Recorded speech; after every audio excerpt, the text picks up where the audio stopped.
Hey guys, welcome back to Laresar channel. Laresar has launched the latest model of their machine, Evo 3. Now, let's take a look. This is a practical manual.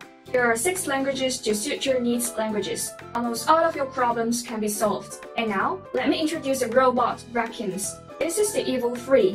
One is power button, another is recharge button. You can turn on the machine directly. Keep pressing 3 seconds to connect the app.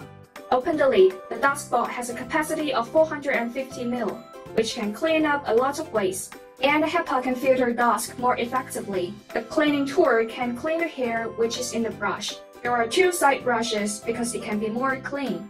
Roller brush and wheel design improves floor contact for better cleaning. This water tank makes this machine achieve the function of mopping the floor. You can see that the mop and the brackets are very well made. The water tank and the mop are also very easy to assemble. Put back the water tank for mopping function after assembly. In addition, you can use the remote control to control the robot. And do not forget to install the battery. Use the 2-meter magnetic strip to set up exclusion zone. Laresar provides straps for tightening up your charging station cable. The charging cable and the charging post are separate for ease of use. The charging post is small and convenient. Simply plug in the cable to use.